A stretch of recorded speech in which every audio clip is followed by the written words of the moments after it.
అంటే ఇప్పుడు చికెన్ పలావ్ ఎలా చేసుకోవాలో చూద్దాం. ముందుగా శుభ్రం చేసుకున్న చికెన్, దాంట్లోకి ఒక స్పూన్ అల్లం వెల్లుల్లి పేస్ట్, ఒక పెద్ద స్పూన్ కారం, ఒక అర స్పూను పసుపు,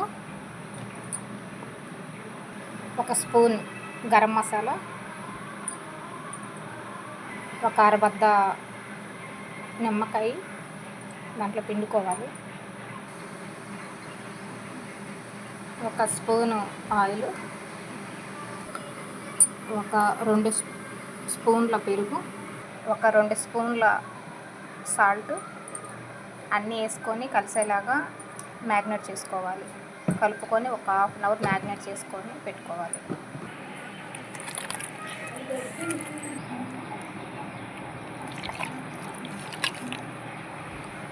ఇప్పుడంతా కలిసేలాగా కలుపుకున్నాం కదా, ఒక ½ అవర్ ఇది మ్యాగ్నేట్ చేసుకోవాలి. 2 గ్లాసులు బాస్మతి రైస్ తీసుకున్నాను.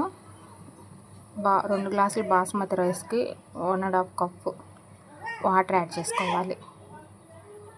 అప్పుడు బాస్మతి రైస్ పొడి పొడిలాడుతూ బాగా వస్తుంది. నేను చేసుకోవాలి.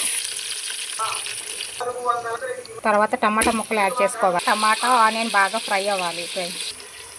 ఇప్పుడు దీంట్లో ఒక స్పూన్ అల్లం పేస్ట్ యాడ్ చేసుకోవాలి ఫ్రెండ్స్. ఇప్పుడు పసుపు యాడ్ చేసుకోవాలి ఫ్రెండ్స్. ఇప్పుడు మ్యాగ్నేట్ చేసిన చికెన్ దీంట్లో యాడ్ చేసుకోవాలి ఫ్రెండ్స్. తర్వాత చికెన్ దీంట్లో యాడ్ చేసుకొని మొత్తం మిక్స్ అయ్యేలా కలుపుకోవాలి ఫ్రెండ్స్. ఒక 10 నిమిషాలు మూత పెట్టుకొని చికెన్ ఉడికించుకోవాలి ఫ్రెండ్స్. ఇది నానబెట్టుకున్న బాస్మతి రైస్ వాటర్ యాడ్ చేసుకోవాలి ఫ్రెండ్స్. వాటర్ యాడ్ చేసుకొని బాగా మరగనివ్వాలి. తర్వాత రైస్ యాడ్ చేసుకోవాలి. అంత సాల్ట్ యాడ్ చేసుకోవాలి ఫ్రెండ్స్. ఏం యాడ్ చేసుకోవాలి ఫ్రెండ్స్.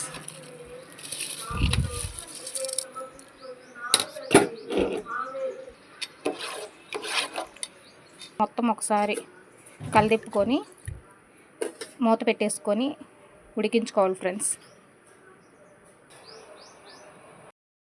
ఇప్పుడు కొత్తిమీర యాడ్ చేసుకోవాలి ఫ్రెండ్స్. కొంచెం